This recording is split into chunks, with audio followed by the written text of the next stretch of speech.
Now, Canada's decision to place South Africa on a red list is pure racism. That's according to the board member of the Mo Ibrahim Foundation, Naidoo.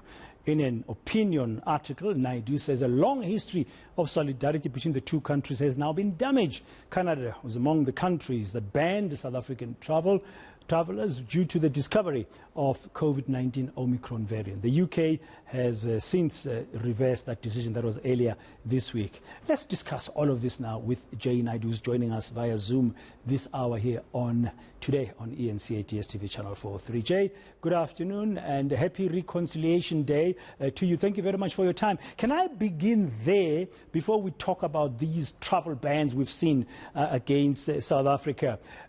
Reconciliation Day, I've been asking some of our guests this afternoon, for them, if they look back 27 years on, are we getting it right? Are we still on track with the reconciliation project, or are there many misses?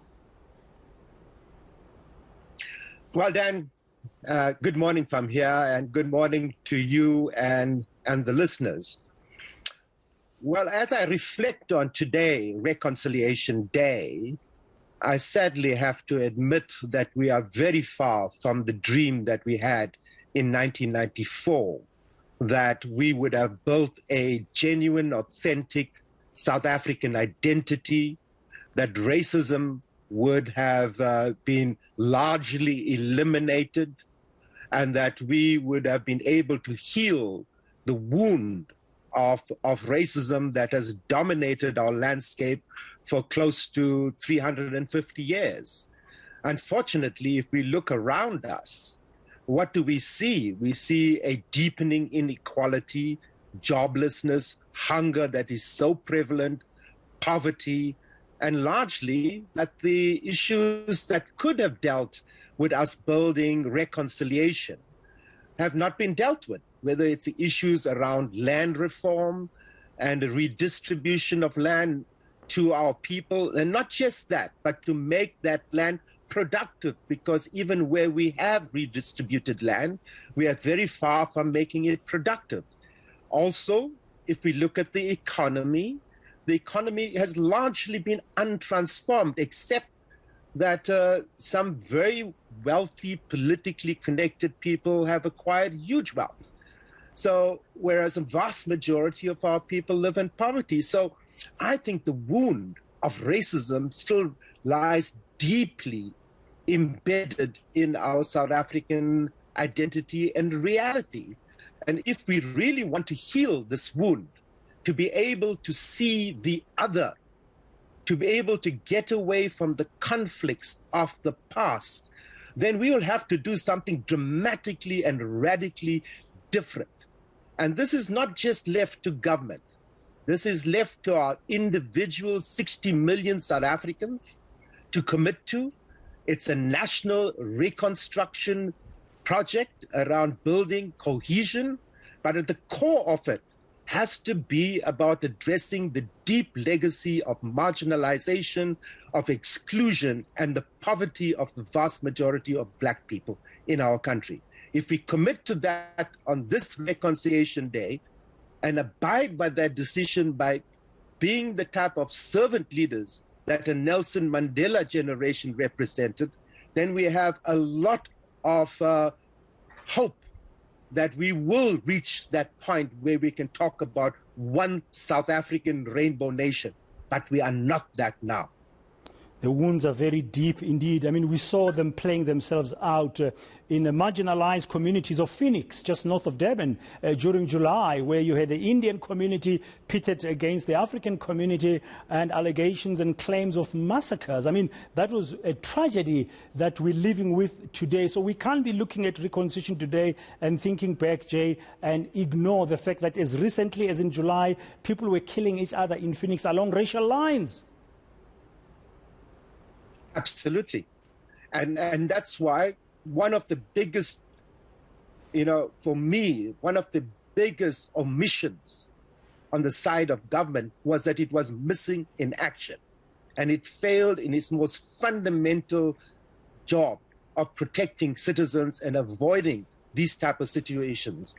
But like with state capture, I hope that our security forces, our National Prosecution Authority, the role of the Chapter 9 institutions like the Human Rights Commission will get to the bottom of this, because a lot of violence in any society is normally orchestrated by those that believe they have lost something. And certainly this violence took place in a context where there are certain very powerful factions of our society that felt that their position in the society and their dominance in politics has been undermined and lost. So I hope that those that have been accountable in every aspect of breaking the rule of law will be held to account, and so that we can never have a repeat of this again.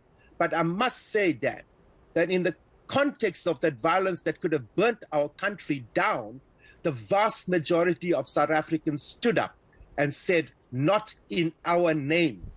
And the danger on this Reconciliation Day is that I see the specter of tribalism, racialism, of ethnicity rising its ugly head in a way that I have not seen except in the period leading up to the 80s, where it was deliberately stoked in order to create conflict, in order to create dysfunctionality in a society so that those that are doing criminal acts can continue unpunished. So I think that the whole issue around the violence, around reconciliation, has to be wrapped into a deep commitment to the rule of law and abiding by our constitution and implementing the strategies that give effect to us dealing with the legacy of apartheid.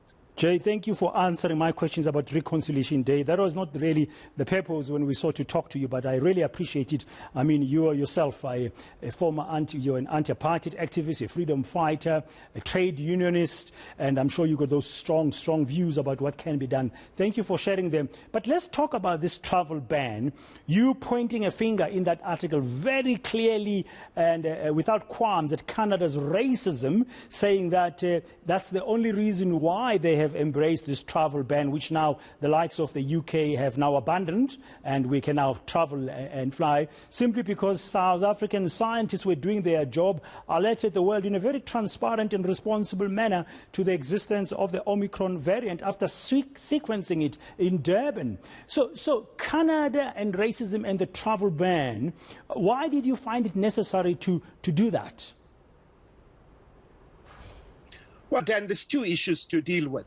The first is a travel ban that was implemented in haste in a situation not just by Canada, but by the UK, by the United States, by France, by a number of Western countries, based on not science, based on politics and based on racism, that because the excellence of South African scientific knowledge and practice, we discovered the Omicron variant through the hard work of our scientists.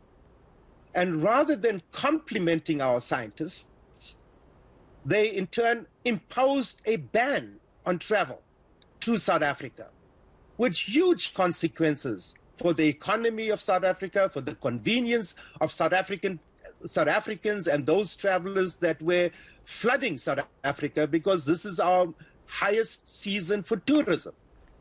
And so it was not done on science. And when it gets confirmed that, in fact, this variant is present in 67 countries, the question is, why ban 10 African countries and mainly in Southern Africa? This is something that has not been explained by any of these Western countries. Their instinct and their reaction was racist. Nothing can get away from that fact, even if they now will reverse that.